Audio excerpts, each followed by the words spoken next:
What are we talking about? Right and wrong. Come on, man. What are we talking about? Right and wrong. Corn Pop was a bad dude. Whoa. Corn Pop was a bad dude. Whoa. Come on, man. What are we talking about? Right and wrong. Come on, man. What are we talking about? Welcome to Right and Wrong. This is the show where we try to wake up the woke by talking common sense about the issues of the day. Isn't that right, my man Juice? That's the fact, Jack. That's the fact, Jack. Oh, yeah, baby. We got a great show for you today. We're locked and loaded, ready to rock and roll. We're going to get into a bunch of stuff for you. You know we got the rights and wrongs of the week. You know we got an awesome Come On, Man segment of the day where we're going to focus in on that crazy sheriff down in Texas who wants to go after my man DeSantis. We're going to talk about how our man Ron in Florida down there, how he sent those people up to Martha's Vineyard and did one of the best troll job, epic, in your face, look at your own policy decisions I've ever seen happen to the Libs. We'll get into that story. And we're also going to go up to Canada for a little story about hockey. So I know the Jaworski family is going to be excited about that. Matthew, Maria, and Francis, you guys are going to be enjoying the old hockey story, if you will, when we get to that one. What is this stuff on here? We're Hockey Night in Canada and we're talking about saving the world and all that stuff. Let's talk hockey. But before we move on with the show, I would be remiss if I did not invite my friend, your friend, the greatest producer, east of the Mississippi and south of the Mason-Dixon line, my man producer Juice, into the show. Thank you. Far too kind. Juice, what do you got to say to the people this week, huh? Hi, freedom lovers. This is Dr. Peterson Pierre with America's Frontline Doctors. So the Rockefeller Foundation is donating $7.2 million for the Mercury Project, which is behavioral research focused on convincing people to receive the COVID shots. The research project also wants to fight health mis- and disinformation. I wonder what they consider health mis- and disinformation. The fact that the shots don't stop infection or transmission? Or wait, maybe it's the fact that the fully jabbed and fully boosted are more susceptible to COVID. Or perhaps it's the fact that the jabs have a lot of potential side effects. The project also wants to censor dissenting viewpoints. Surprise, surprise. It is vitally important for the state to use all its powers to repress dissent, because the truth is the mortal enemy of the lie, and by extension, the truth is the greatest enemy of the state. Ladies and gentlemen, only the truth will set you free. Oh, yeah. I love it. Always fire with those. One of the best little tweaks to the format that we've done around here. He's the brains in the operation, ladies and gentlemen. Finds all the greatest clips and all the great ideas for us here on the show. If it wasn't for him, I'd just be talking aimlessly into a microphone, and that wouldn't be good for anybody. All right, I think we covered everything to set us up for a great show today. So without further ado, I think it's time to welcome in my friend and yours, Mr. Ric Flair, because it is showtime, baby. Woo! Showtime. Woo! Woo!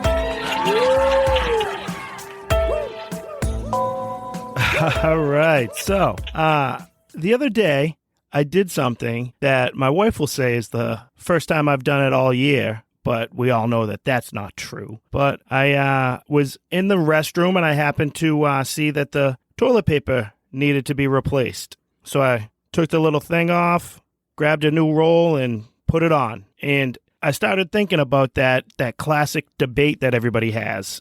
You know, the which way should the toilet paper go? Which way, up or down? And it got me thinking that, you know, I guess I have a preference. Like, if I'm thinking about it, I would prefer it to come from the bottom. Now, don't shoot me if you're a top person, but at the end of the day, I've put it on the other way as well. And I don't really care all that much which way it goes. It's not that significant of an issue. But it's one of those like raging debates you see on Twitter and people I'll never marry a over the top toilet paper dispenser person. And along those same lines, when you get into the old, should pineapple be allowed on pizza, yes or no? And you get all these passionate responses about it. And again, I don't really love pineapple all that much. I mean, I'll take that back. I do like some pineapple. It is pretty delicious. I'll admit, I don't think I've ever actually had it on pizza, but I'm not opposed to it either. It's just not something I ever would have thought to get, I guess. And I don't think I could get very passionate about it one way or another. Hey, if you want to have pineapple on your pizza, go ahead. If I try a slice of it and think it's garbage, I'll keep mine without it. No big deal. Some people like cheese on their burgers. Some freaks don't. Some people eat their burgers with buns. Some freaks don't. They just hold a bun empty and shove French fries in it and eat it like a hamburger sandwich, I guess. I don't know. But that's fine. If that's what you want to do, go ahead and do it. Who cares? But the funny thing is on that is how quick everybody is to want to argue about it and to want to beat their chest over it and to want to debate it and to want to make it into a big thing. And it got me thinking that we, as people, we love that type of stuff. We like to debate. We like to share our opinions, some more than others. Some insist on sharing their opinions into a microphone and broadcasting that out throughout the world. Even if it's only 100 listeners, that's okay. Some people would rather keep their comments a little bit more under their breath, would rather, make their voices heard in different ways. But at the end of the day, we all enjoy sharing our opinions. We all like to interact with people and let them know what you feel and how you feel and what you think. I mean, that's what everybody's doing online. The problem for me is that we're all passionate about stupid stuff. We're all passionate about things that don't matter, things that make no difference in the world. There are no significant ramifications for your thoughts or opinions on pineapple on pizza or which way the toilet paper roll goes. There's no consequences to your actions. Oh, you might get trolled a little bit. Someone might tease you a little bit, but it's all in good fun. It's all, a situation that suffers little to no consequences at the end of the day. But bring up something like politics at a party. Whoop, we're not talking politics. No, leave that out.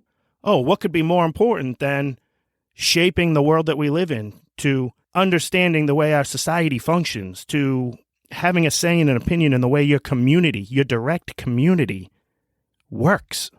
Can't find any passion for that. We can't find any purpose or any meaning for that. No. But just as long as that pizza shop on Main Street in my community doesn't put pineapple on pizza, you guys do whatever else you want to do. You want to teach little kids in the second grade that they can become, boys can become girls and girls can become boys? No, that's fine. As long as that school's putting the toilet paper on upside down. Is it coming out from the bottom or the top? All right, then. That goes for both the boys and the girls' bathroom, right? Okay, great. Now let them do whatever they want. Because we can't talk politics. Ugh, don't want to get into that. And it's a fear. There are rights and wrongs. It's the name of the show for a reason, ladies and gentlemen. Everyone's afraid of being wrong.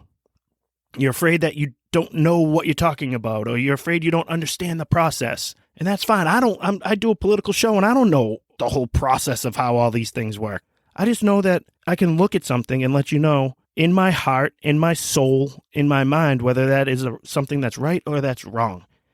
And that's the whole point of this show. You don't have to be a political science major to be able to be engaged and active in politics within your community, within your city, within your state, and within your country. You have an obligation to be engaged in that stuff. That's our duty. That's what we're called to do. We have a moral and a reasonable responsibility as adults in America to have some sort of interest in this stuff. It makes no difference in the world whether you want pineapple on your pizza or you want the toilet paper to come out over the top or over the bottom of the roll. So why can't we smarten up a little bit? Not even literally. Just smarten up figuratively about the types of conversations you're engaging in.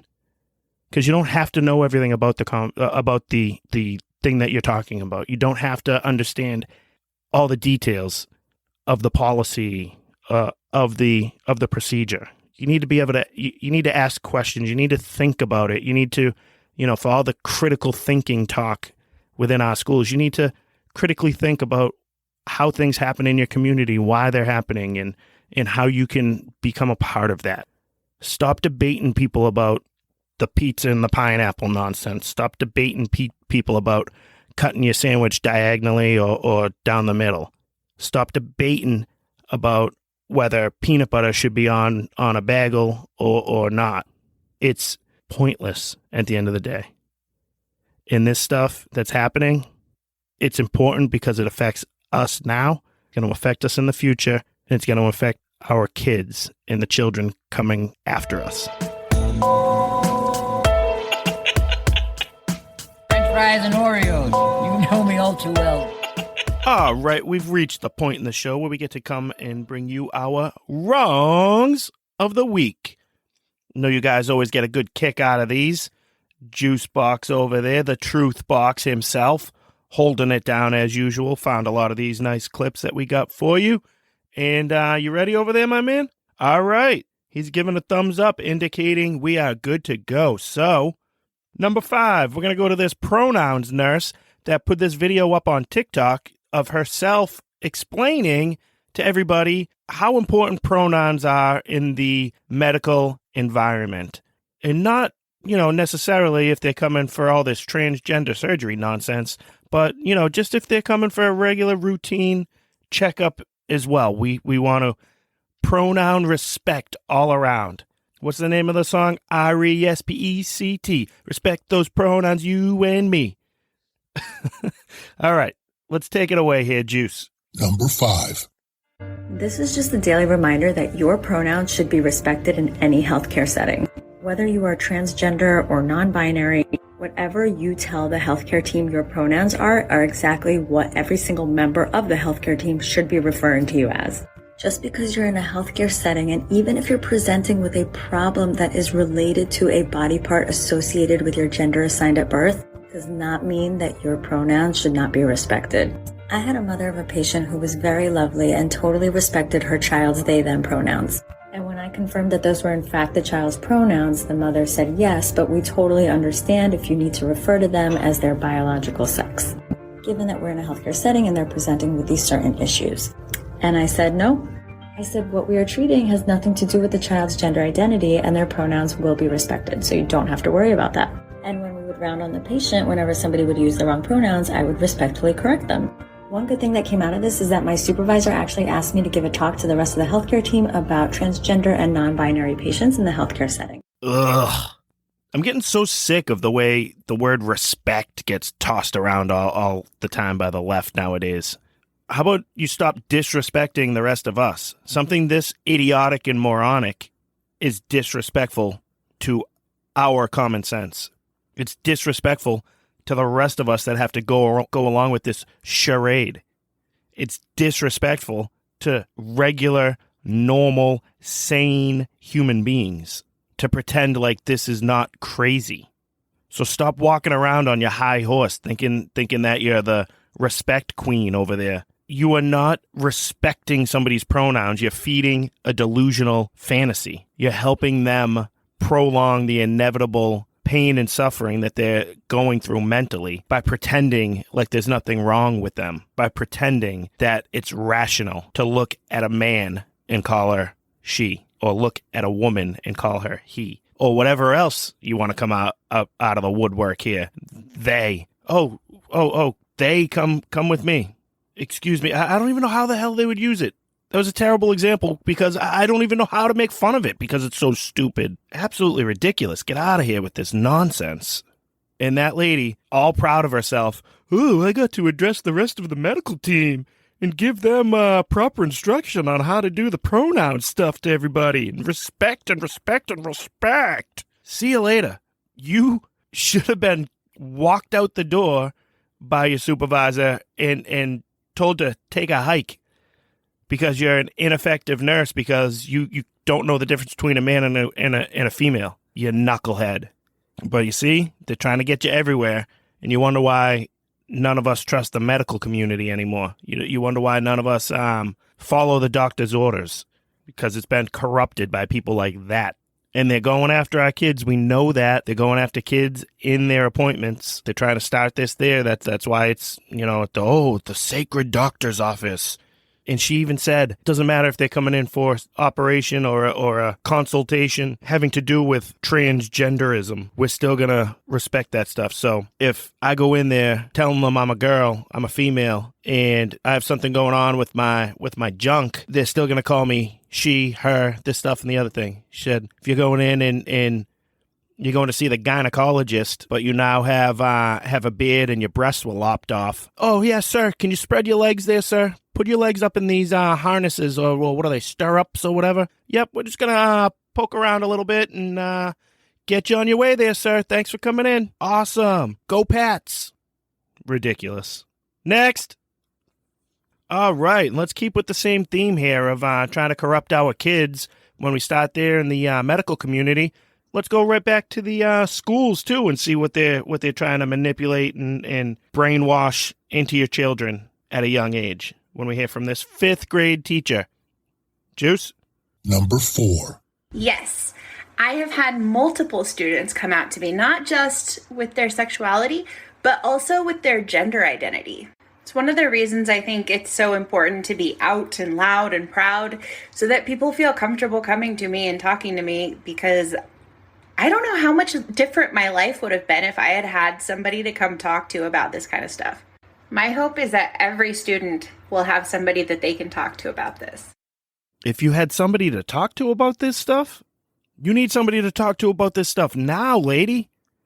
Maybe that's why you've regressed and you get social and sexual satisfaction out of the praise and recognition you receive from 5th graders. You're not in 5th grade anymore. You're their teacher. Dress like you're a teacher, please. Dress like you're going to work. Conduct yourself with a little bit of professionalism and teach the children the subjects you're supposed to be teaching them. Don't come in with your crazy hair and your piercings and your tattoos. I know not this lady specifically on that, but in general, and start visually manipulating them before you even start to speak.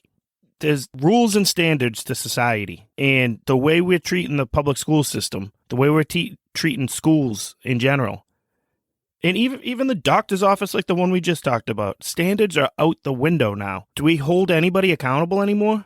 I mean, come on. Next.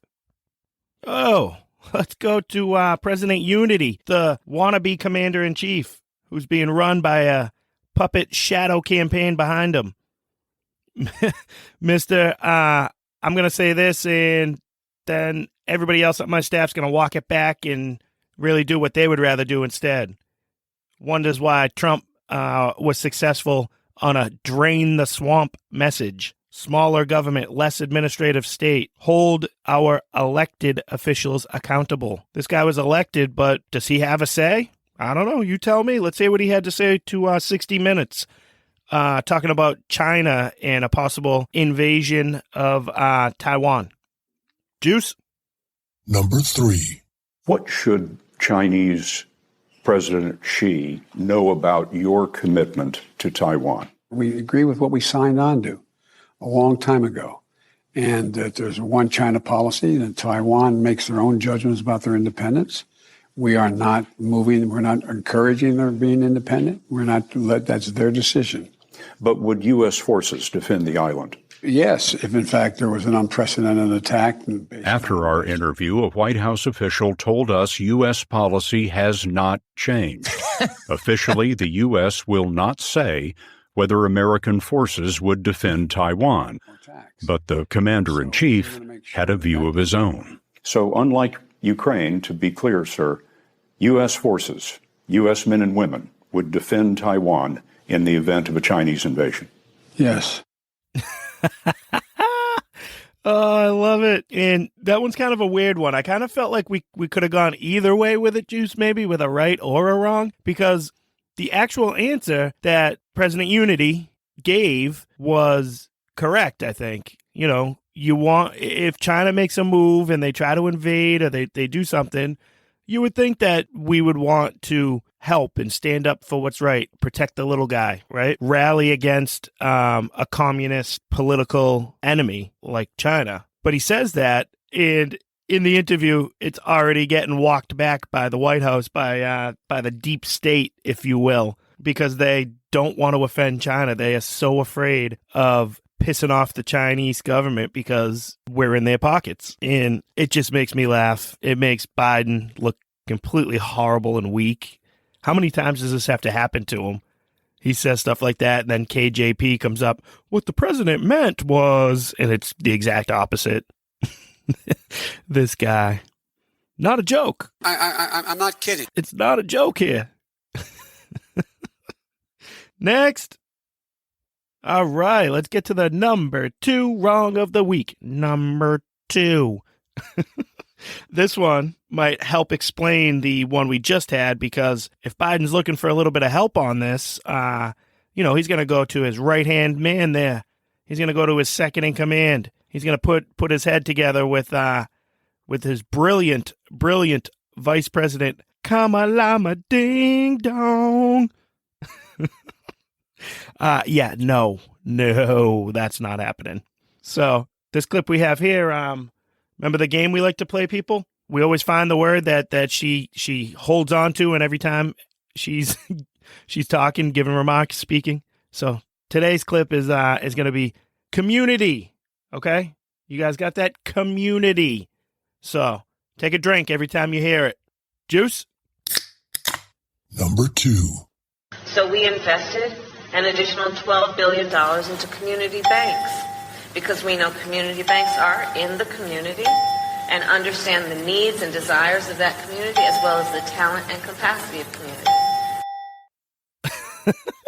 That was 5 communities in 14 seconds. Whoa. In case you were keeping score at home. 5 times in 14 seconds. Because the community needs the community within a community of communities of banks. Because the bank within a particular community, specifically communities of color and communities of the underserved, underprivileged, equity communities in communities with a community focus on the community on the whole community. Wow. How she got into politics, I mean, we know the backstory, but insane. She doesn't have a coach or something? She can't work some of this stuff out? Personally, I'm glad she doesn't, because it's good for the show, but come on here. Next. All right.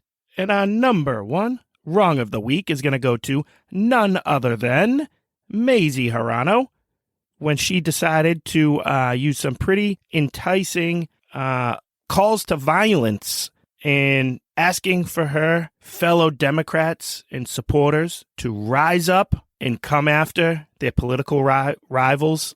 Let's hear what she had to say. Number 1 wrong of the week.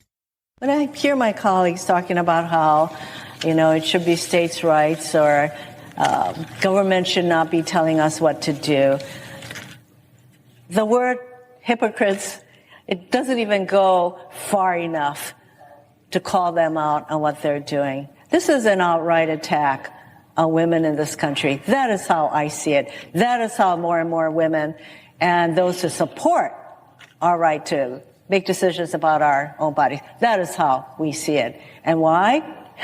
Because that's what's happening. Madam President, I yield the floor, but clearly, this is a literally call to arms in our country. Yield the floor. Not figuratively, literally a call to arms. Literally a call to arms.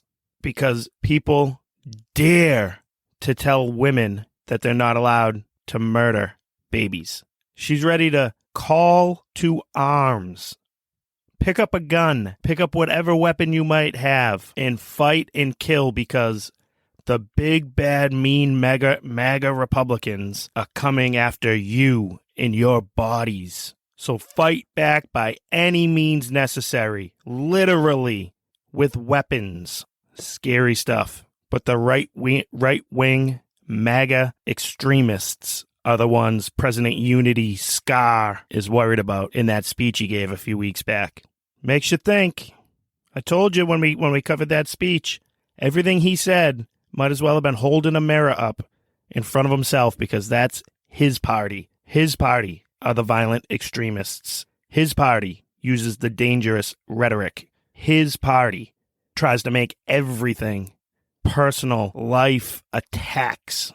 If there's no gay marriage, you're trying to erase me. If you don't castrate children, you're trying to tell trans people they don't exist. If you blah, blah, blah, whatever it may be, you're trying to erase me from society.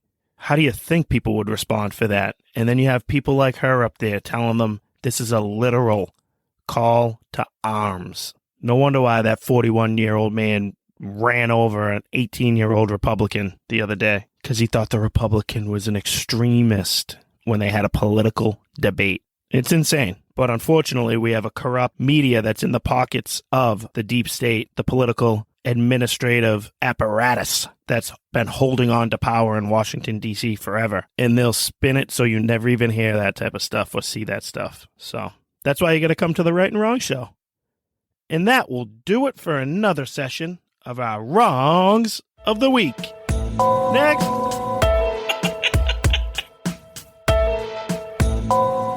All right, so everybody's heard by now the epic move that Ron in Florida, Governor DeSantis, did when he chartered a flight of 50 illegal aliens, migrants, from Florida up to Martha's Vineyard.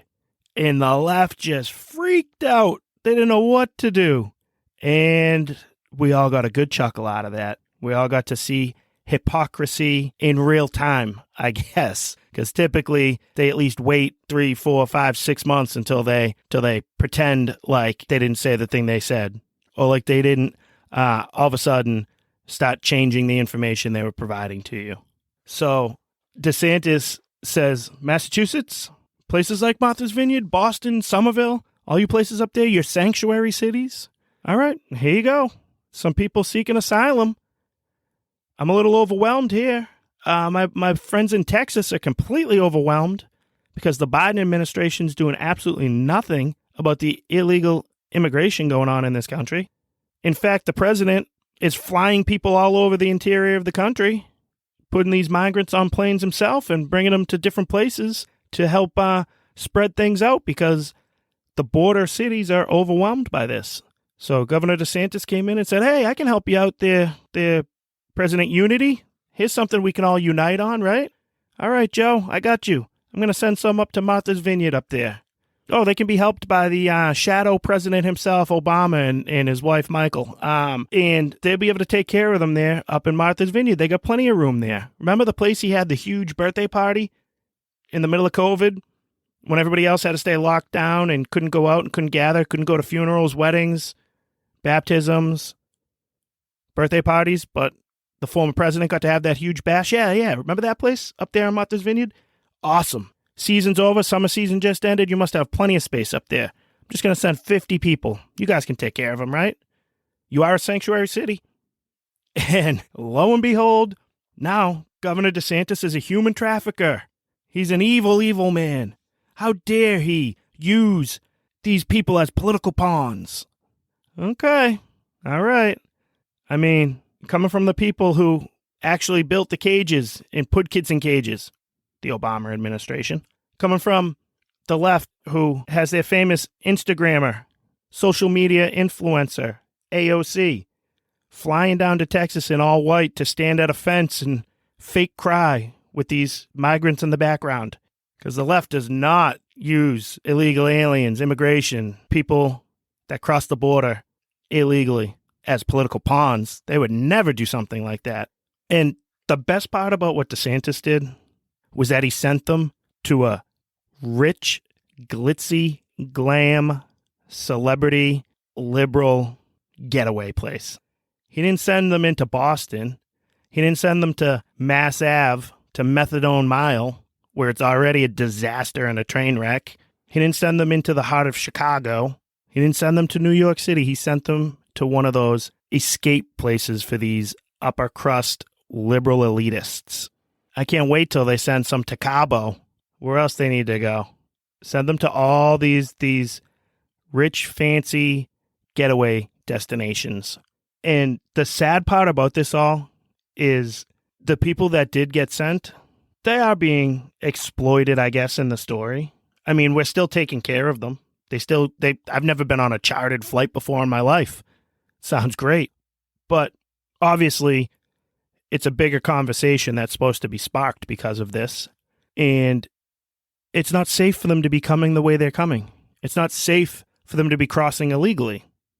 It's a slap in the face to any immigrant in this country that has come legally and has done things the right way, spent their time, money, resources, effort into becoming an American citizen. It's a slap in all of our faces when we could do something about this instead of just grandstanding on both sides of the aisle. I mean, I think it's 90% the Democrats' fault, but Republicans own some of it too for years past.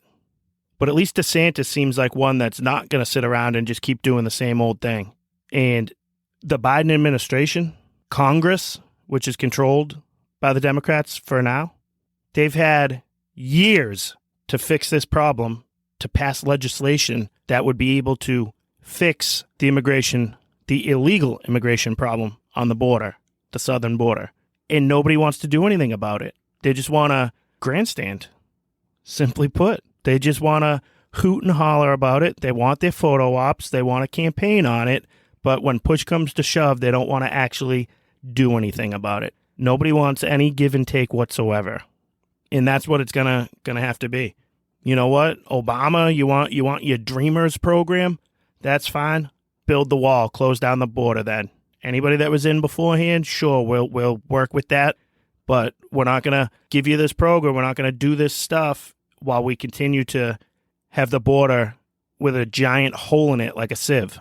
People need to stop waking up about it because everyone wants to see images or talk about, you know, how would you feel, this, that, or the other thing. Like, we get it. I get it.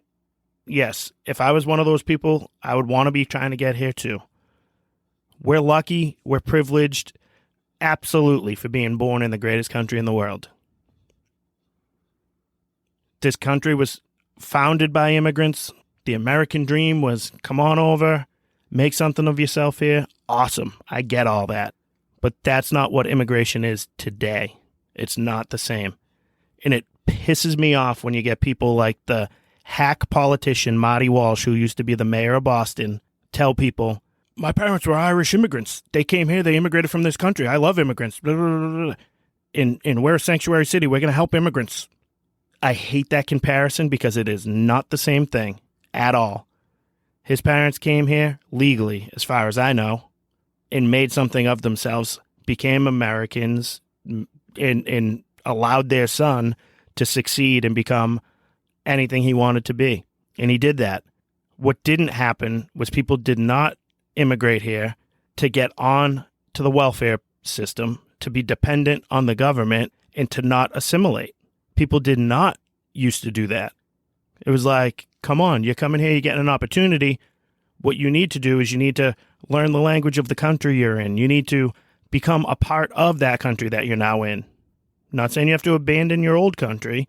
You could still have ties there, but you came here for a reason, not just to be a leech and a drain on the government, on the society that is here in place, not for everybody else to take care of you.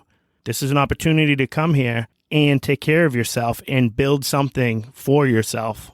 And you can do that here. You're not stuck in a class system. You're not held down by the political apparatus. And it's so great to see DeSantis kind of put that right on their doorstep up there in Martha's Vineyard.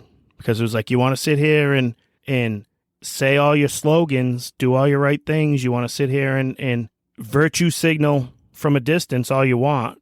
But the people that own their vacation homes in Martha's Vineyard, they don't have to deal with the public schools that they're continuing to destroy because their kids go to private schools. They don't have to deal with the nonsense and violence in the inner cities when they're shouting to defund our police officers because they have their own private security and they live in the gated communities. And they can preach and talk all they want about what should be happening down at the southern border while they're sitting there sipping martinis overlooking the ocean at their private resort on Martha's Vineyard. And DeSantis said, you know what? Here it is. Your policies, your responsibilities, you deal with it. And in my mind, it was a checkmate move. There's no doubt about it. Martha's Vineyard is a magical place. A place we hope you get a chance to experience for yourself.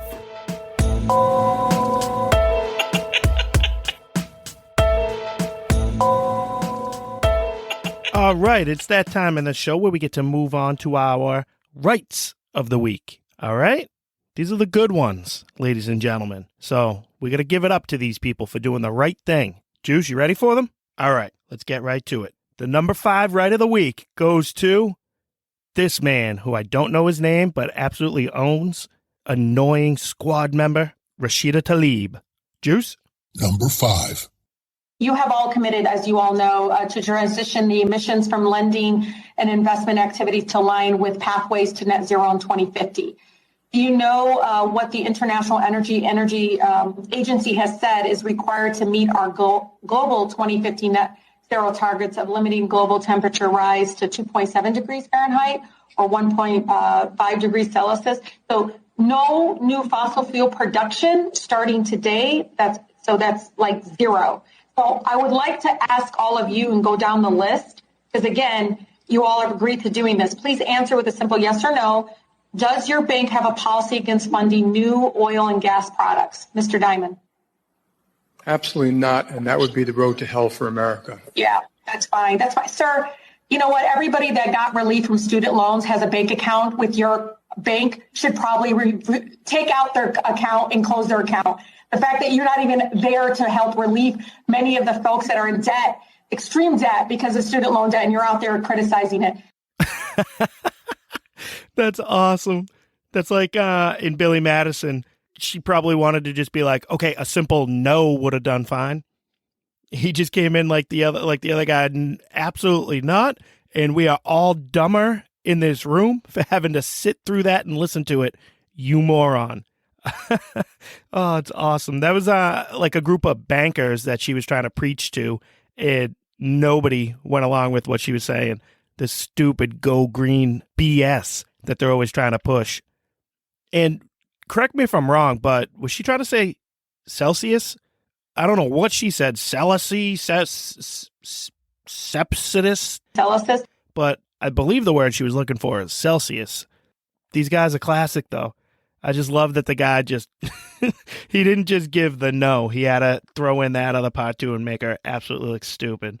So great job. And, you know, if I find out what bank he runs and manages, I will not be encouraging people to remove and close their bank accounts. I might actually sign up and open a bank account with him after that. So good job, my man. Next. All right. This time we're going to go to President Unity for a right for once. You know, we already gave him a wrong for the day, so let's try and redeem himself a little bit here with a right and see what it was that he had to say. Go back to that 60 Minutes episode. Juice, you ready? Number 4. Mr. President, first Detroit Auto Show in 3 years. Yeah. Is the pandemic over? The pandemic is over. We still have a problem with COVID. We're still doing a lot of work on it. But the pandemic is over. If you notice, no one's wearing masks. Everybody seems to be in pretty good shape. And so I think it's changing, and I think this is a perfect example of it. Amen. Look at that. He knows what he's doing. He can see. He knows. He has common sense. Wow. I never thought I'd see that coming from him. Great job, President Unity. The pandemic is over, and it has been over since pretty much the day you took office. Maybe, 3 months later? What was that, March of 2021? When the vaccines were widespread, available to anybody. And since then, it's just become more and more evident that this thing is over and it's not as bad as we tried to make it out to be. The whole 9 yards. We don't have to go down that rabbit hole. God forbid, I might end up getting suspended and removed from YouTube again for that comment. But yeah, it's over. The only sad thing is the White House couldn't let him get away with just that. They couldn't let him be right just once. Not a joke, folks. Not a joke. KJP walked it back like a day later in a MSNBC little roundtable discussion talking about how, well, the president didn't really mean that, blah, blah, blah. She just talked in circles about the car show not being there forever and this, that, and the other thing, and just danced around it and basically ended with, like, the solution being, yeah, he shouldn't have said that. Because when they want to relieve student debt and they want to ram down policies that aren't popular to everybody and they can't get them through the correct way, then they want that pandemic to be there in their back pocket to be able to use as a trump card. No pun intended, but that's what it's there for. So if he declares that it's over, they won't be able to do that anymore. So that pandemic, definitely not over, still going on. But you know what? President Biden, President Unity, I got to give you a little bit of credit for once for trying to say the right thing, even though the staff that controls you and the deep state that's behind you making all the calls and telling you what to do, they unfortunately didn't agree with you. But we know you were right this time. Next. All right. This one, number 3, might be my favorite one on there because it's one of my favorite people to try and troll online for her stupid berets. That's what they're called? Those silly little hats that they wear in France. Yeah, those things. This lady, she's a Boston city councilor, so I had to deal with her forever when I lived in Boston and when I worked in Boston City Hall, protecting people like that as a security officer at the metal detectors and all that good stuff, you know. But she, she's just dumb. Like there's people that are in the spots they are, and they're manipulative, and they're cunning and calculating. She's none of this. She's just like empty space in between her ears. She's a wannabe AOC, where she wants to just go around and be like an Instagram influencer, but she's just a lot less talented, a lot less good at it, and she's just a lowly Boston city councilor. So it just isn't happening for her. But needless to say, every time you see her, she's got these stupid looking berets on that match the rest of her outfits. She's got probably a stack of 50 of them in her closet, all different colors. So no matter what she's wearing, she can rock one of those things. She thinks she's cool. Like she thinks she's like connects with the people, I think. But little does she know, most of us are just sitting there pointing and laughing at her. And when you hear her speak, you'll understand why. Because in this clip, she gets absolutely roasted by a reverend and another gentleman that were on a panel speaking to the Boston City Council about, I think these guys were advocating for metal detectors to be put into the entrances to the schools. Because if you know, nationally you might not, but Boston Public Schools have been having problems with some violence in the schools lately. So these guys are advocating to have some metal detectors put in the schools. And that's just not a great idea, according to Councilor Mejia. So let's hear this exchange. Juice? Number 3. And I'm curious about the evidence or any research that you have that metal detectors actually do prevent violence in our schools. And I'm just curious because some of the research that I have come across, that there is no evidence that states that just because the presence of a metal detector a metal detector is not the magic pill. No one said that. Oh no, because it was here as one of your, or at least for Reverend, if you want to talk to me a little bit about what research you have found that states that metal detectors do actually prevent violence. Well, hold on. I'll stop it right there for a sec because, see, she has no clue what to say. She thinks like, oh, what specific research on a piece of paper will tell me that metal detectors prevent violence? Like, what? Absolute moron. And then she gets all flustered as soon as he throws something at her, a little curveball. And then I just cut him off, but this guy's about to come in and absolutely slam dunk the point home. and she has nowhere to go from there. So let's keep it going, Juice. Yeah. Fair question. Yeah, fair question. Let me ask you this. Why is there a metal detector at City Hall?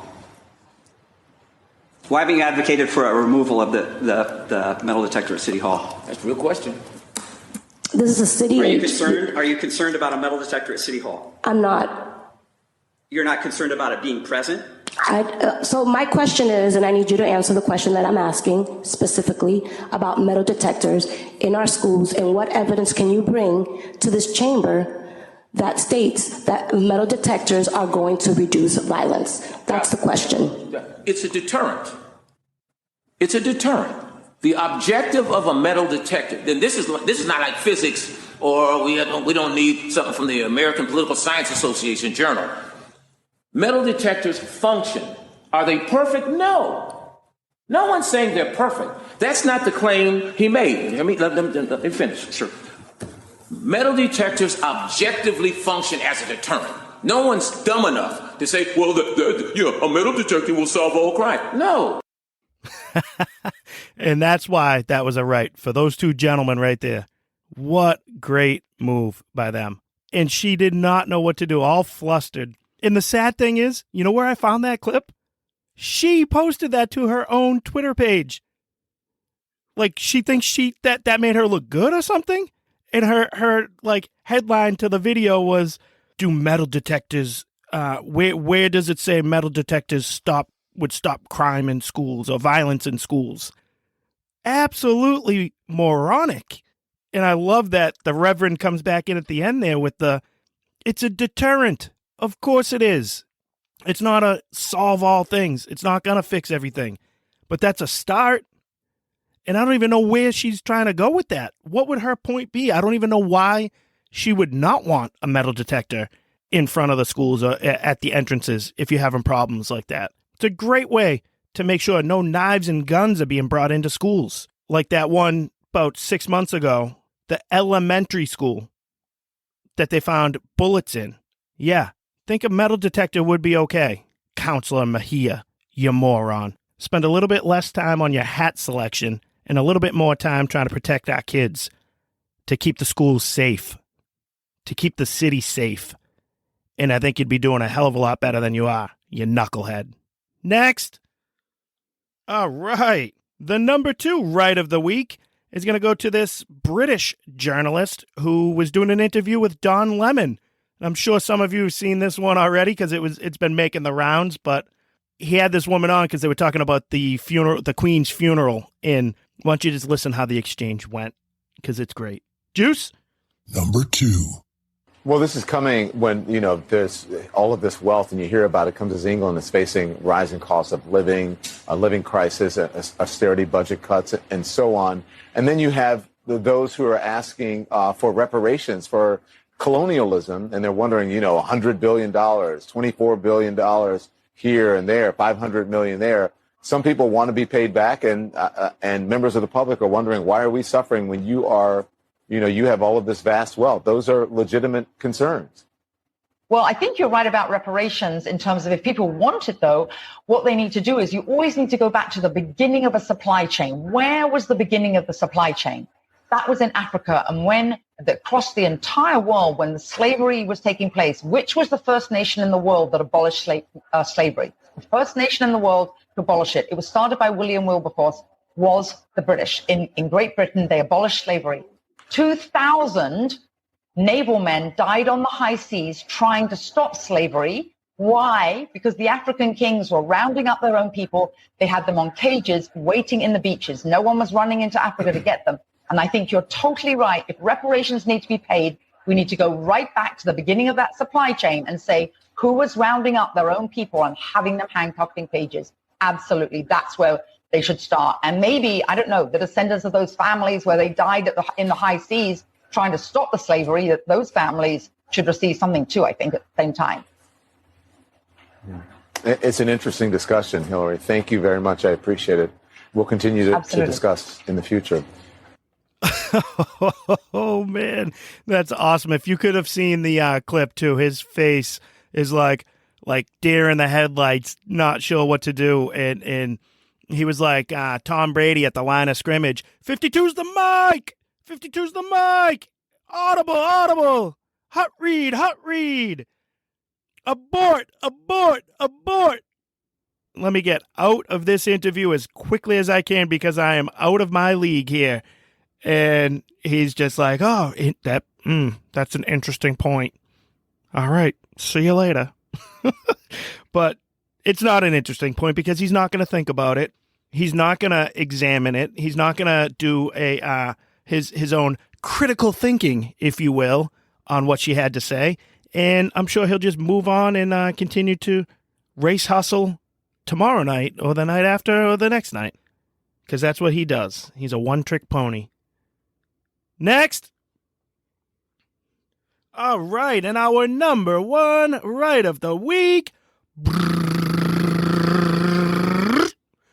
It's going to go to none other than Ron in Florida, baby. Governor DeSantis. He just had himself a fabulous week doing the move to bring the illegal alien situation right on the doorstep of the people up there in sanctuary cities, the wealthy elitists. And he's number one right now because of this press conference that he gave after the fact, explaining what he did and defending it. So why don't we let the governor speak for himself in his own words? Juice?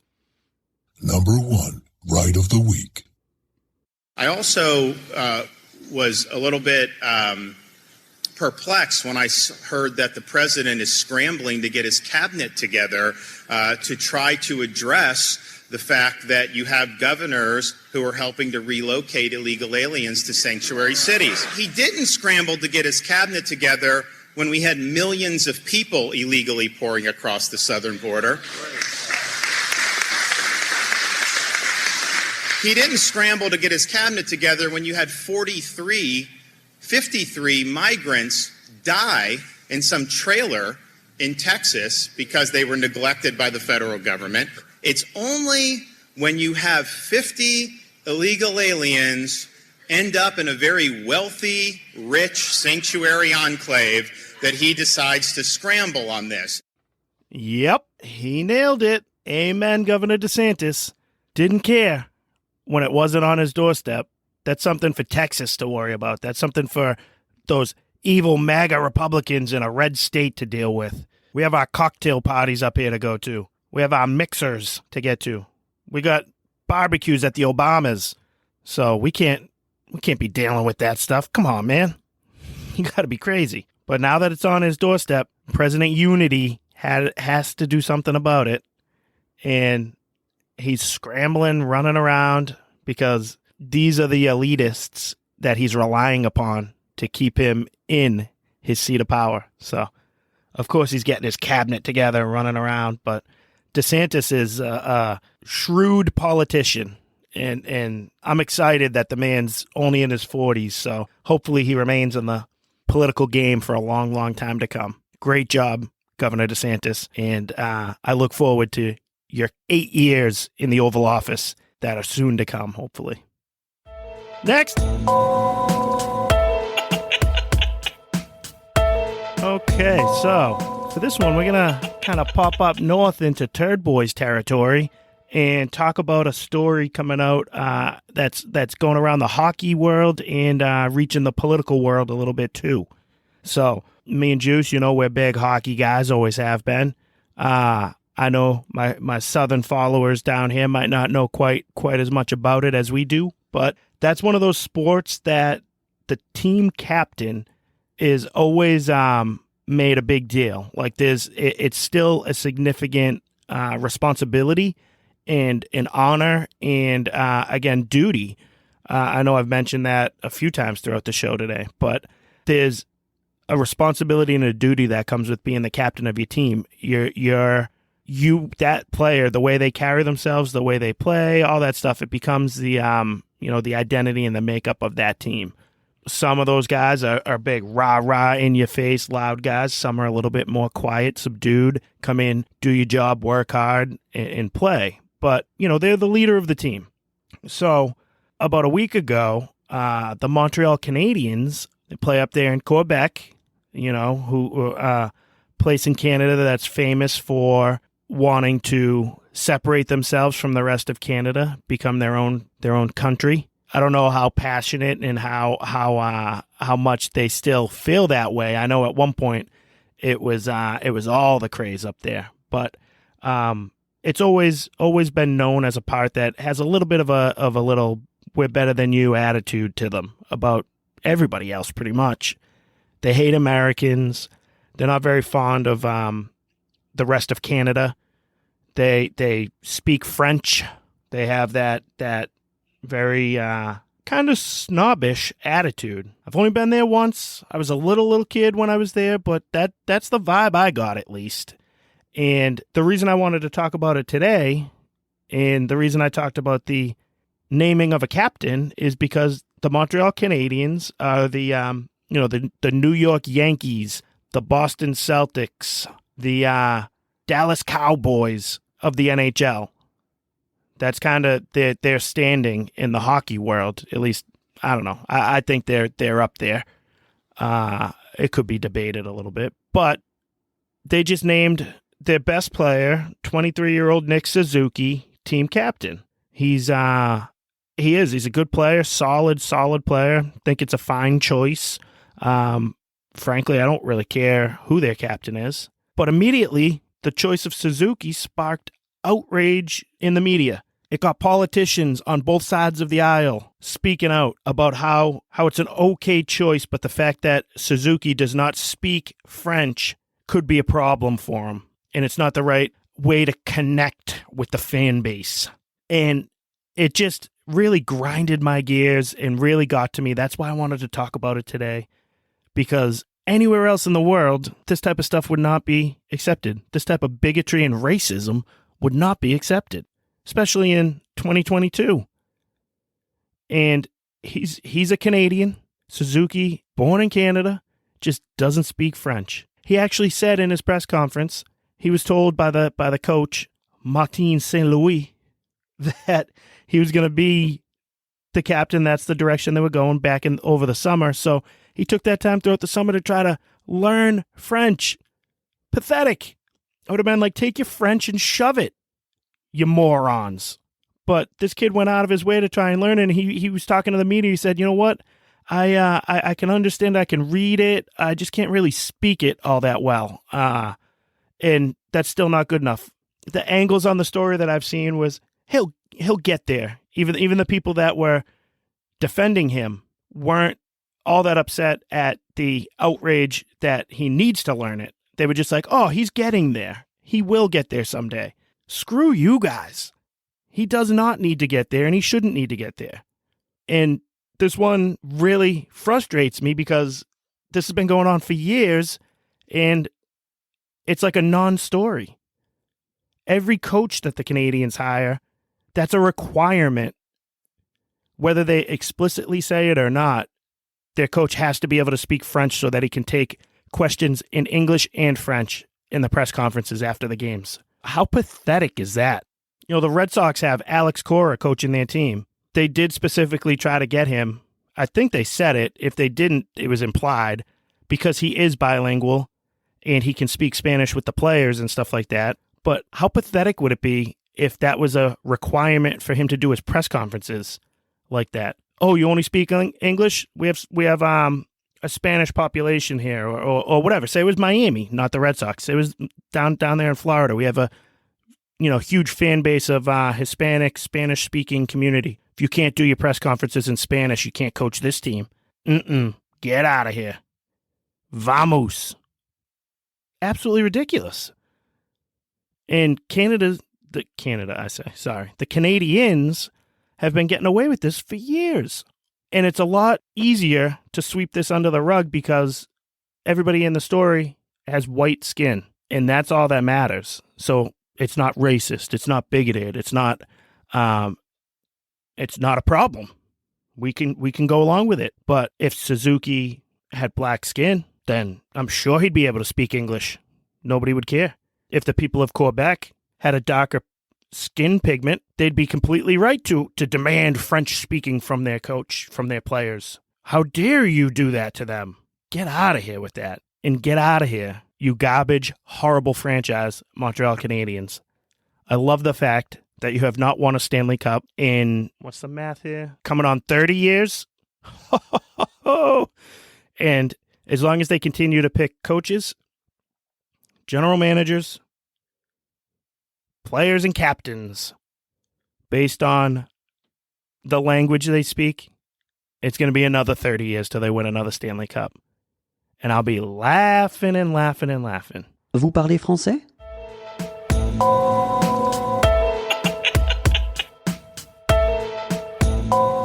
All right, ladies and gentlemen, boys and girls, children of all ages, we've reached that time in the show where we get to move on to our Come On, Man segment of the day.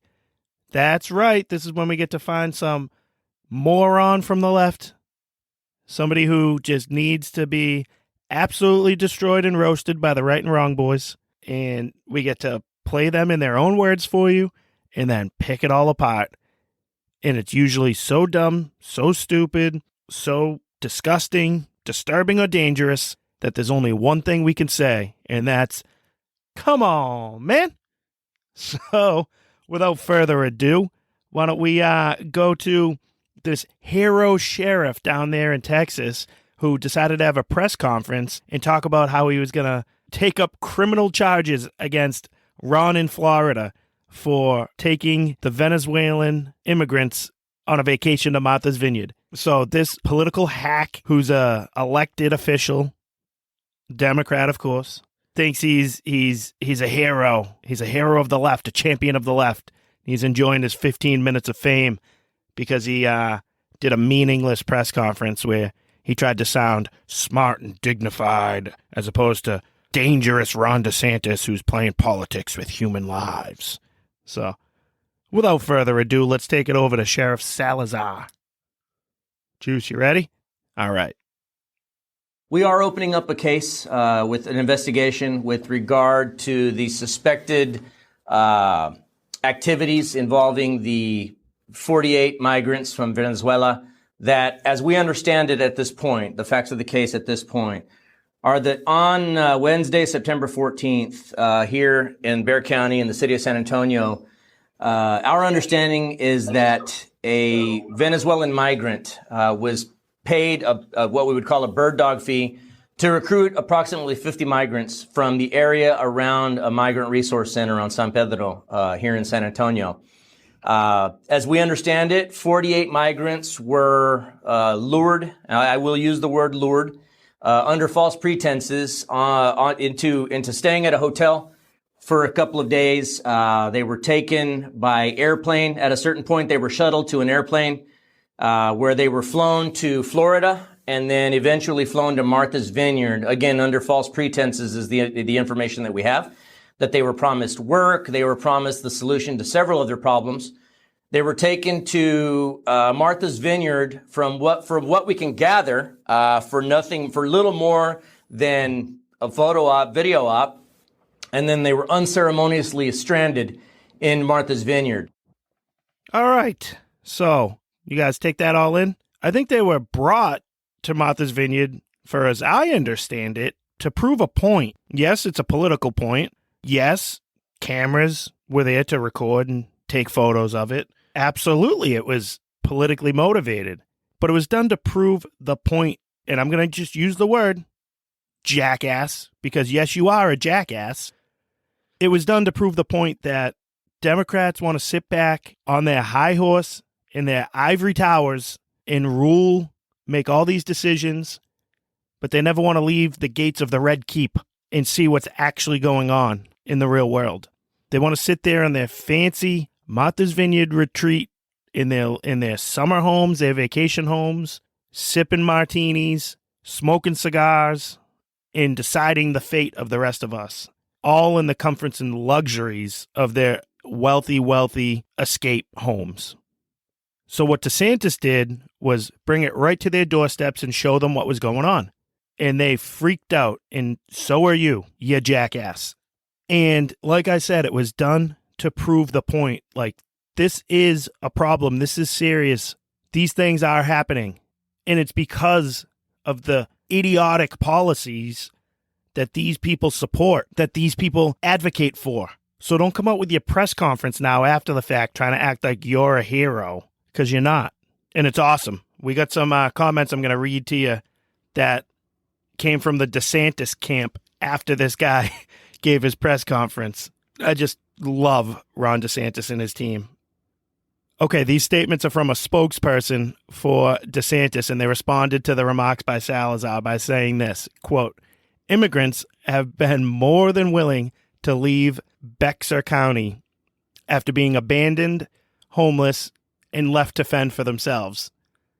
Florida gave them an opportunity to seek greener pastures in a sanctuary jurisdiction that offered greater resources for them, as we expected," the spokesperson continued.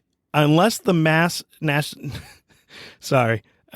Massachusetts National Guard has abandoned these individuals, they have been provided accommodations, clothing, and more options to succeed following their unfair enticement into the United States. Unlike the 53 immigrants who died in a truck found abandoned in Bexar County this June.